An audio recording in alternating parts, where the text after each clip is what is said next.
ಈ ವಿಡಿಯೋದಲ್ಲಿ ನಾವು ಯಾವ ದೇಶದ ಬಗ್ಗೆ ಮಾತನಾಡಲಿದ್ದೇವೆ ಅಂದ್ರೆ ಅಲ್ಲಿ ವಾತಾವರಣ ತುಂಬಾ ಹಾಟ್ ಆಗಿರುತ್ತೆ.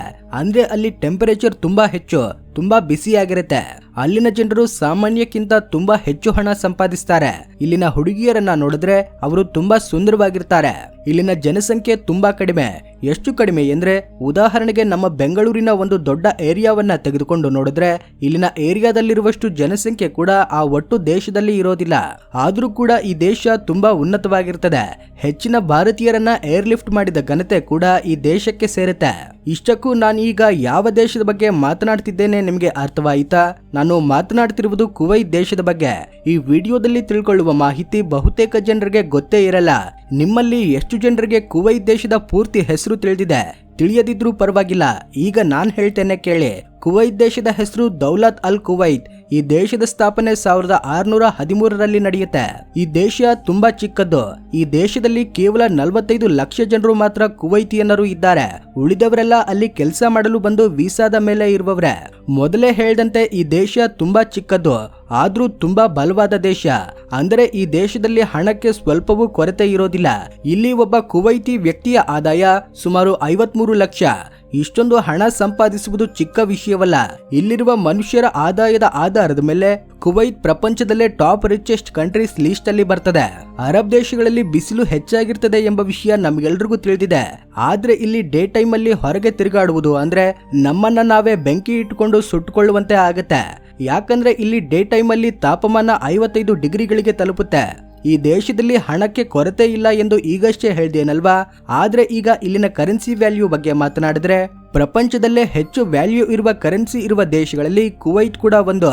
ವಾಸ್ತವವಾಗಿ 2013ರಲ್ಲಿ ಇಲ್ಲಿನ ಕರೆನ್ಸಿ ವ್ಯಾಲ್ಯೂ ಇನ್ನೊಂದು ಹಂತಕ್ಕೆ ಏರಿತ್ತು. ಅಂದ್ರೆ ಆ ಸಮಯದಲ್ಲಿ ಇಲ್ಲಿನ ಕರೆನ್ಸಿ ವ್ಯಾಲ್ಯೂ ಎಲ್ಲಾ ದೇಶಗಳಿಗಿಂತ ಹೆಚ್ಚಾಗಿತ್ತು. ಕುವೈತ್ ಕರೆನ್ಸಿಯನ್ನ ದಿನಾರ್ ಅಂತ ಕರೀತಾರೆ. ಇದರ ವ್ಯಾಲ್ಯೂ ಇಂಡಿಯನ್ ರೂಪಾಯಿಗಳಲ್ಲಿ ನೋಡಿದ್ರೆ 293 ರೂಪಾಯಿ 48 ಪೈಸೆ ಇರುತ್ತೆ. ಪ್ರಪಂಚದಲ್ಲೇ ಅತ್ಯಂತ ಸುಂದರ ಹುಡುಗಿಯರ ಬಗ್ಗೆ ಮಾತನಾಡುವಾಗ ಕುವೈತ್ ಇದರಲ್ಲಿ ಮುಂದೆ ಇರುತ್ತೆ. ಇಲ್ಲಿ ಈ ಹುಡುಗಿಯರ ಸೌಂದರ್ಯಕ್ಕೆ ಮಿತಿಯೇ ಇರಲ್ಲ. ಅವರನ್ನ ನೋಡಿದಾಗ ಆಶ್ಚರ್ಯ ಪಡದೆ ಇರಲಾರರು ಅಂತಾರೆ. ಇಲ್ಲಿ ಇನ್ನೊಂದು ಸರ್ಪ್ರೈಸಿಂಗ್ ವಿಷಯ ಏನಂದ್ರೆ ಇಲ್ಲಿ ಮದ್ಯ ಮಾರಾಟ, ಖರೀದಿ, ಕುಡಿಯುವ ವಿಷಯದಲ್ಲಿ ತುಂಬಾ ಕಟ್ಟುನಿಟ್ಟಾದ ನಿಯಮಗಳಿವೆ. ಇಲ್ಲಿ ಯಾರಾದ್ರೂ ತಪ್ಪಾಗಿ ಮದ್ಯ ಕುಡಿದು ಸಿಕ್ಕಿಬಿದ್ರೆ ಅವರ ಕತೆ ಅಷ್ಟೇ. ಅವರು ಜೀವಮಾನ ಪೂರ್ತಿ ಜೈಲಲ್ಲಿ ಕಂಬಿಗಳನ್ನ ಎಣಿಸ್ಬೇಕಾಗ್ತದೆ. ನೀವು ಕುವೈತ್ಗೆ ಹೋಗ್ಬೇಕಾದ್ರೆ ಮದ್ಯ ಎಂಬ ಮಾತನ್ನ ಮನಸ್ಸಿಂದ ತೆಗೆದುಹಾಕಿ ಹೋಗಿ. ಇನ್ನು ಇಲ್ಲಿ ಜನಸಂಖ್ಯೆ ಬಗ್ಗೆ ಮಾತನಾಡಿದ್ರೆ ಇಲ್ಲಿ ಕೇವಲ 45 ಲಕ್ಷ ಕುವೈತಿಯನ್ನರು ಇದ್ದಾರೆ. ಇಲ್ಲಿರುವವರು ಹೆಚ್ಚಾಗಿ ಶ್ರೀಮಂತರೇ ಆಗಿರ್ತಾರೆ. ಇವರಲ್ಲಿ ಬಹುತೇಕರಿಗೆ ತಮ್ಮ ಸ್ವಂತ ಕಂಪನಿಗಳಿರ್ತವೆ. ಆದ್ದರಿಂದ ಇಲ್ಲಿ ಆದಾಯದಲ್ಲಿ 70% ವರೆಗೆ ಇಂಡಸ್ಟ್ರಿಯಿಂದಾನೇ ಬರ್ತದೆ. ಹಣ ಹೆಚ್ಚಾಗಿರೋದ್ರಿಂದ ಇಲ್ಲಿನ ಜನರ ಲೈಫ್ ಸ್ಟೈಲ್ ತುಂಬಾ ಲಕ್ಸುರಿ ಆಗಿರ್ತದೆ. ಇಲ್ಲಿ ಅವರಿಗೆ ಕನಿಷ್ಠ 4 ಬೆಡ್ರೂಮ್ಗಳಿಲ್ಲದ ಮನೆಯೇ ಇರೋದಿಲ್ಲವಂತೆ. ಇನ್ನು ಕೆಲವು ಮನೆಗಳಲ್ಲಿ ತಮ್ಮ ಸ್ವಂತ ಗಾರ್ಡನ್ಗಳು ಇರ್ತವಂತೆ. ಆದ್ರೆ ಇಂತಹ ದೇಶದ ಮೇಲೆ ಒಂದು ಕಾಲದಲ್ಲಿ ಅಂದ್ರೆ 1961ರವರೆಗೆ ಬ್ರಿಟನ್ ಆಳ್ವಿಕೆ ಇತ್ತು. 1961 ಜೂನ್ 19ರ ನಂತರ ಕುವೈತ್ಗೆ ಬ್ರಿಟನ್ ಇಂದ ಸ್ವತಂತ್ರ ಬರುತ್ತೆ. ಆಳುವ ಪ್ರತಿ ದೇಶದ ಸಂಪತ್ತನ್ನ ದೋಚುವುದು ಇವರಿಗೆ ಅಂದ್ರೆ ಬ್ರಿಟಿಷರಿಗೆ ಇರುವ ಅಭ್ಯಾಸವಲ್ವಾ? ತಮಗಿರುವ ಆ ಕೆಟ್ಟ ಅಭ್ಯಾಸದ ಪ್ರಕಾರ ಇಲ್ಲಿಂದಲೂ ತುಂಬಾ ಸಂಪತ್ತನ್ನ ತೆಗೆದುಕೊಂಡು ಹೋದರು. ಇನ್ನು ಇಲ್ಲಿ ತುಂಬಾ ಅಂದ್ರೆ ತುಂಬಾ ಕಡಿಮೆ ಮಳೆ ಬೀಳ್ತದೆ. ಸರಾಸರಿಯಾಗಿ ನೋಡಿದ್ರೆ ಒಟ್ಟು ವರ್ಷದಲ್ಲಿ ಹೆಚ್ಚು ಅಂದ್ರೆ 2 ದಿನಗಳು ಮಾತ್ರ ಮಳೆ ಬೀಳ್ತದಂತೆ. ಅಂದ್ರೆ 365 ದಿನಗಳಲ್ಲಿ ಕೇವಲ 48 ಗಂಟೆಗಳ ಮಳೆ. ಆದ್ದರಿಂದ ಇಲ್ಲಿ ನೀರಿನ ಕೊರತೆ ತುಂಬಾ ಹೆಚ್ಚಾಗಿರ್ತದೆ. ಆದ್ದರಿಂದ ಇಲ್ಲಿ ಎಲ್ಲಾ ಅವಶ್ಯಕತೆಗಳಿಗೆ ಸಮುದ್ರದಿಂದ ಬರೋ ಉಪ್ಪು ನೀರನ್ನೇ ಬಳಸ್ತಾರೆ. ಅಂದ್ರೆ ಸಮುದ್ರದ ನೀರನ್ನ ಮಷೀನ್ಗಳ ಮೂಲಕ ಕ್ಲೀನ್ ಮಾಡಿಕೊಂಡು ಅವಶ್ಯಕತೆಗಳಿಗೆ ಬಳಸ್ತಾರೆ. ಇಲ್ಲಿ ಕುಡಿಯೋ ನೀರಿನ ಬೆಲೆ ಅಡುಗೆ ಗ್ಯಾಸ್ಗಿಂತ ತುಂಬಾ ಹೆಚ್ಚು ಇರುತ್ತದೆ ಎಂದ್ರೆ ನಂಬುತ್ತೀರಾ? ಆದ್ದರಿಂದ ಇಲ್ಲಿ ಆಯಿಲ್ ದೊರಕುವುದು ನಿಂತು ಹೋದ್ರೆ ಕುವೈತ್ನ ಪರಿಸ್ಥಿತಿ ದಾರುಣವಾಗಿ ಬದಲಾಗ್ತದೆ ಅಂತಾರೆ. ಇಲ್ಲಿ ನೀರು ಕುಡಿಯುವುದು ತುಂಬಾ ದುಬಾರಿ, ಆದ್ರೆ ಆಹಾರ ತಯಾರಿಸುವುದು ಮಾತ್ರ ತುಂಬಾ ಚೀಪ್ ಅಂತೆ. ಇಲ್ಲಿ ಜನರನ್ನ ತುಂಬಾ ಫೆಮಿಲಿಯರ್ ಆಗಿ ಹೇಳ್ತಾ ಇರ್ತಾರೆ. ಅಂದ್ರೆ ಒಂದು ಸರ್ವೆ ಪ್ರಕಾರ ಇಲ್ಲಿನ ಜನರು ಖಾಲಿ ಸಮಯ ಸಿಕ್ಕಿದ್ರೆ ತಮ್ಮ ಫ್ಯಾಮಿಲಿಗಳಿಗಾಗಿ ಫ್ರೆಂಡ್ಸ್ ನೊಂದಿಗೆ ಟೈಮ್ ಸ್ಪೆಂಡ್ ಮಾಡಲು ಇಷ್ಟಪಡ್ತಾರೆ. ಇಷ್ಟೊಂದು ಹಣ ಇದ್ದರೂ ಅಷ್ಟೊಂದು ಅಡ್ವಾನ್ಸ್ ಆಗಿರುವ ದೇಶದಲ್ಲಿ ಮಹಿಳೆಯರ ಬಗ್ಗೆ ಮಾತ್ರ ತುಂಬಾ ಟ್ರೆಡಿಷನಲ್ ಆಗಿ ಯೋಚಿಸ್ತಾರೆ. ಹಲವಾರು ವರ್ಷಗಳ ಕಾಲ ಫೈಟ್ ಮಾಡಿದ ನಂತರ 2005ರಲ್ಲಿ ಇಲ್ಲಿನ ಮಹಿಳೆಯರಿಗೆ ಸರ್ಕಾರದಿಂದ ಅಧಿಕಾರಗಳು ದೊರಕಿದವು. ಈಗ ಇಲ್ಲಿ ಮಹಿಳೆಯರ ಬಗ್ಗೆ ಇರುವ ಯೋಚನೆಯಲ್ಲಿ ಬದಲಾವಣೆಗಳು ಬಂದಿವೆ. ನೀವು ಕುವೈತ್ಗೆ ಸೇರಿದ ಅಲ್ ಹಮ್ರಾ ಟವರ್ ಬಗ್ಗೆ ಕೇಳಿದ್ದೀರಾ? ಇಲ್ವಾ? ಹಾಗಾದ್ರೆ ಹೇಳ್ತೇನೆ ಕೇಳಿ. ಇದು ಇಲ್ಲಿನ ಅತ್ಯಂತ ಎತ್ತರದ ವಕ್ರಾಕೃತಿಯ ಕಾಂಕ್ರೀಟ್ ಕಟ್ಟಡ. ಇಷ್ಟೇ ಅಲ್ಲದೆ ಇದು ಪ್ರಪಂಚದಲ್ಲೇ 36ನೇ ಎತ್ತರದ ಕಟ್ಟಡ. ಇದು ನೋಡಲು ತುಂಬಾ ಸುಂದರವಾಗಿರ್ತದೆ. ನೋಡ್ತಿರುವಾಗ ರಾತ್ರಿಯ ಸಮಯದಲ್ಲಿ ಇದರ ಸೌಂದರ್ಯ ಇನ್ನೂ ಸ್ವಲ್ಪ ಹೆಚ್ಚಾಗಿ ಕಾಣ್ತದಂತೆ. ಇಲ್ಲಿಗೆ ಹೋದ್ರೆ ಆಕಾಶವನ್ನ ಮುತ್ತಿಕೊಳ್ತಿದ್ದೇವೆ ಎನ್ನಿಸ್ತದಂತೆ. ಈ ಕಟ್ಟಡದ ಬಳಿ ಫೋಟೋ ತೆಗೆದುಕೊಳ್ಳುವುದು ತುಂಬಾ ಇಂಪಾರ್ಟೆಂಟ್ ಎನ್ನಿಸ್ತದಂತೆ. ಪ್ರಪಂಚದಿಂದ ಬರುವ ಟೂರಿಸ್ಟ್ ಗಳಿಗೆ ಇದೊಂದು ಸ್ಪೆಷಲ್ ಅಟ್ರಾಕ್ಷನ್ ಅಂತಾನೆ ಹೇಳ್ಬೇಕು. ಇಲ್ಲಿ ಒಂದು ದೊಡ್ಡ ಶಾಪಿಂಗ್ ಮಾಲ್ ಕೂಡ ಇದೆ. ಅದರ ಹೆಸರು ಗ್ರ್ಯಾಂಡ್ ಅವೆನ್ಯೂ. ಈ ಮಾಲ್ ಎಷ್ಟು ದೊಡ್ಡದೆಂದ್ರೆ ಇಲ್ಲಿ ಕುವೈತ್ಗೆ ಸೇರಿದ 30% ಜನರು ಒಂದೇ ಸಮಯದಲ್ಲಿ ಶಾಪಿಂಗ್ ಮಾಡಬಹುದು. 30% ಜನರು ಒಂದೇ ಸಮಯದಲ್ಲಿ ಶಾಪಿಂಗ್ ಮಾಲ್ ಅಲ್ಲಿ ಅಂದ್ರೆ ಸರ್ಪ್ರೈಸಿಂಗ್ ಆಗಿದೆ ಅಲ್ವಾ? ಆದ್ರೆ ಇಲ್ಲಿ ಅದು ಪಾಸಿಬಲ್ ಅಂತಾನೆ ಹೇಳ್ಬೇಕು. ಯಾಕಂದ್ರೆ ಇಲ್ಲಿ ಜನಸಂಖ್ಯೆ ಕೇವಲ 45 ಲಕ್ಷ. ಪ್ರಪಂಚದಲ್ಲಿ ಹೆಚ್ಚು ಆಯಿಲ್ ಎಕ್ಸ್ಪೋರ್ಟ್ ಮಾಡುವ ಕಂಟ್ರೀಸ್ ವಿಷಯಕ್ಕೆ ಬಂದ್ರೆ ಕುವೈತ್ 6ನೇ ಸ್ಥಾನದಲ್ಲಿದೆ. ಕುವೈತ್ ಅಲ್ಲಿ ಬರ್ಗನ್ ಫೀಲ್ಡ್ ಎಂಬ ಒಂದು ಸ್ಥಳ ಇದೆ. ಕುವೈತ್ ಅಲ್ಲಿ ತುಂಬಾ ಹೆಚ್ಚು ಮೊತ್ತದಲ್ಲಿ ಆಯಿಲ್ ದೊರಕುವ ಸ್ಥಳ ಇದೆ. ಕುವೈತ್ ಅಲ್ಲಿ ಮಿಡಲ್ ಈಸ್ಟ್ ಅಲ್ಲೇ ಅತ್ಯಂತ ದೊಡ್ಡ ಒಪೆರಾ ಹೌಸ್ ಇದೆ. ಅದರ ಹೆಸರು ಶೇಖ್ ಜಾಬರ್ ಅಲ್ ಅಹ್ಮದ್ ಕಲ್ಚರಲ್ ಸೆಂಟರ್. ಇದನ್ನ ಒನ್ ಪ್ಲೇಸ್ ಸೊಲ್ಯೂಷನ್ ಅಂತಾನು ಕರೀತಾರೆ. ಇಲ್ಲಿ ಲೈಬ್ರರಿ, ಸಿನಿಮಾ ಹಾಲ್ಗಳು, ಎಕ್ಸಿಬಿಷನ್ ಹಾಲ್ಗಳು, ಕನ್ಸರ್ಟ್ ಹಾಲ್ಗಳು, ಥಿಯೇಟರ್ಗಳು ಹೀಗೆ ಎಲ್ಲವೂ ಅವೈಲೇಬಲ್ ಆಗಿರ್ತವೆ. ಇದಕ್ಕೆ ಹತ್ರದಲ್ಲಿ ಒಂದು ಗಾರ್ಡನ್ ಕೂಡ ಇದೆ. ಅಲ್ಲಿಂದ ಈ ಸೆಂಟ್ರಲ್ ಹೌಸ್ ಅನ್ನ ನೋಡಿದ್ರೆ ತುಂಬಾ ಸುಂದರವಾಗಿ ಕಾಣ್ತದೆ. ತನ್ನ ಸ್ವಂತ ಸಂವಿಧಾನ, ಅಸೆಂಬ್ಲಿ, ಪಾರ್ಲಿಮೆಂಟ್ ಹೊಂದಿರುವ ಗಲ್ಫ್ ದೇಶಗಳಲ್ಲಿ ಕುವೈತ್ ದೇಶ ಮೊದಲ ದೇಶ. ಅಂದ್ರೆ ಅವೆಲ್ಲಕ್ಕಿಂತ ಮೊದಲು ರೂಪುಗೊಂಡ ಗಲ್ಫ್ ದೇಶ ಇದೆ. ಕುವೈತ್ ಜನರು ನಿಯಮಗಳನ್ನ ತುಂಬಾ ಚೆನ್ನಾಗಿ ಪಾಲಿಸ್ತಾರೆ. ಯಾಕಂದ್ರೆ ಅಲ್ಲಿ ಸಂವಿಧಾನ, ಕಾನೂನು ಮತ್ತೆ ಅದರ ನಿಯಮಗಳ ವಿಷಯದಲ್ಲಿ ತುಂಬಾ ಸ್ಟ್ರಿಕ್ಟ್ ಆಗಿರ್ತದೆ. ಇಲ್ಲಿ ಮಹಿಳೆಯರಿಗೆ ಮೊಟ್ಟ ಮೊದಲ ಬಾರಿಗೆ ವೋಟು ಹಕ್ಕು ಯಾವಾಗ ದೊರಕಿತು ಗೊತ್ತಾ? 2006ರಲ್ಲಿ.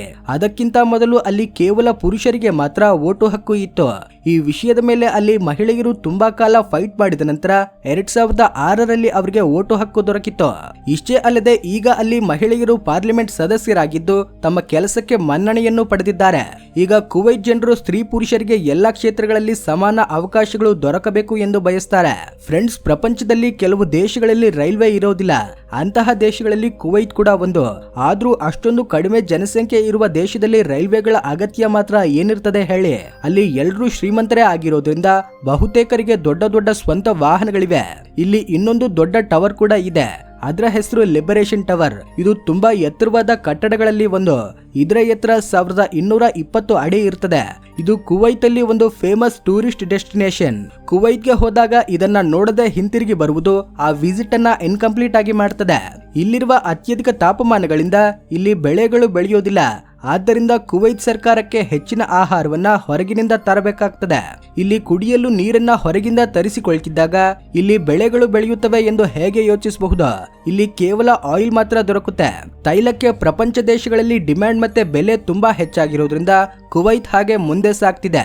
ಒಂದು ವೇಳೆ ತೈಲ ಏನಾದ್ರೂ ಮಾರಾಟವಾಗದಿದ್ರೆ ಗಲ್ಫ್ ದೇಶಗಳ ಪರಿಸ್ಥಿತಿಯನ್ನ ಕನಿಷ್ಠ ಊಹಿಸಿಕೊಳ್ಳಲಾರೆವು. ನಾವು ಮೊದಲೇ ಹೇಳಿದಂತೆ ಇಲ್ಲಿ ಬಿಸಿ ವಿಪರೀತವಾಗಿರ್ತದೆ. ಮಳೆ ಎಂಬ ಮಾತೇ ಇರಲ್ಲ. ಇಂತಹ ಪರಿಸ್ಥಿತಿಯಲ್ಲಿ ಗಿಡಗಳನ್ನ ಬೆಳೆಸುವುದು ಅಸಾಧ್ಯ ಎಂದು ಹೇಳಬೇಕು. ಕಾಡು ಎಂಬುದು ಇರುತ್ತಾ ಎನ್ನುವಂತೆ ಇರುತ್ತೆ ಇಲ್ಲಿನ ಪೊಸಿಷನ್. ಇಲ್ಲಿ ಇದ್ರೆ ಸಮುದ್ರ ಇರ್ತದೆ ಅಥವಾ ಮರಳು ಭೂಮಿ ಇರ್ತದೆ. ಒಟ್ಟು ಪ್ರಪಂಚದಲ್ಲಿ ನಗರ ಜನಸಂಖ್ಯೆ ವಿಷಯಕ್ಕೆ ಬಂದ್ರೆ ಮಾತ್ರ ಕುವೈತ್ ಮೊದಲ ಸ್ಥಾನದಲ್ಲಿರುತ್ತೆ. ಕುವೈತ್ ಜನಸಂಖ್ಯೆಯಲ್ಲಿ ಹೆಚ್ಚಿನವರು ಇಲ್ಲಿ ಸಿಟಿಯಲ್ಲೇ ಇರ್ತಾರೆ. ಅಂದ್ರೆ 45 ಲಕ್ಷ ಜನಸಂಖ್ಯೆಯಲ್ಲಿ ಸುಮಾರು 30 ಲಕ್ಷ ಜನರು ಸಿಟಿಯಲ್ಲೇ ಇರ್ತಾರೆ. ಆದ್ದರಿಂದ ಕುವೈತ್ ನಗರ ಜನಸಂಖ್ಯೆ ಹೆಚ್ಚು ಇರುವ ದೇಶಗಳಲ್ಲಿ ಮೊದಲ ಸ್ಥಾನದಲ್ಲಿದೆ. ಜನಸಂಖ್ಯೆ ಕಡಿಮೆ ಇರೋದ್ರಿಂದ ಲಾಭಗಳು ತುಂಬಾ ಹೆಚ್ಚಾಗಿಯೇ ಇವೆ. ಕುವೈತ್ ಒಟ್ಟಾರೆಯಾಗಿ ಒಂದೇ ಒಂದು ಯೂನಿವರ್ಸಿಟಿ ಇದೆ. ಅದು ಕುವೈತ್ ಯೂನಿವರ್ಸಿಟಿ. ಇದನ್ನ 1966ರಲ್ಲಿ ಸ್ಥಾಪಿಸಿದರು.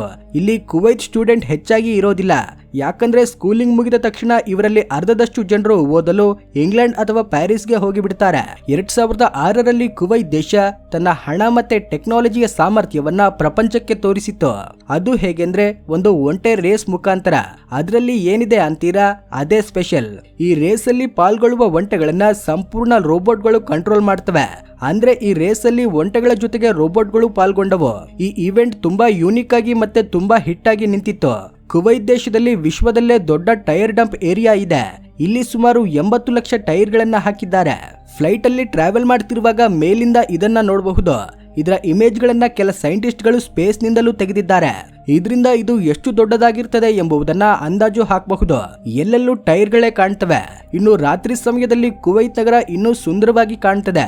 ಅಂದ್ರೆ ಸುಂದರ ಹುಡುಗಿಯರ ಡ್ಯಾನ್ಸ್ಗಳು, ಕ್ಲಬ್ ಅಲ್ಲಿ ಎಂಜಾಯ್ಮೆಂಟ್ಗಳು, ಹಣ ಸ್ವಲ್ಪ ಹೆಚ್ಚು ಖರ್ಚು ಮಾಡಿದ್ರೆ ಇನ್ನೂ ಹೆಚ್ಚು ಸಂತೋಷ ಪಡಬಹುದು. ಆದ್ರೆ ನಮ್ಮ ದೇಶದ ಕರೆನ್ಸಿಗೆ ಅಲ್ಲಿನ ದೇಶದ ಕರೆನ್ಸಿಗೆ ಮಧ್ಯೆ ಇರುವ ವ್ಯತ್ಯಾಸ ತುಂಬಾ ಹೆಚ್ಚಾಗಿರೋದ್ರಿಂದ ಖರ್ಚು ಮಾಡುವುದು ಯೋಚಿಸಬೇಕಾದ ವಿಷಯ.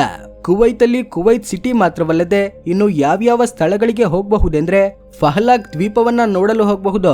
ಇದು 12 ಕಿಲೋಮೀಟರ್ ಉದ್ದ, 6 ಕಿಲೋಮೀಟರ್ ಅಗಲ ಇರ್ತದೆ. ಇದು ಕುವೈತ್ ಸಿಟಿ ಸೆಂಟರ್ ಇಂದ ಉತ್ತರ ದಿಕ್ಕಿನಲ್ಲಿ 20 ಕಿಲೋಮೀಟರ್ ದೂರದಲ್ಲಿದೆ. ಇದು ಕುವೈತ್ ನ ಪುರಾತನ ಸ್ಥಳ.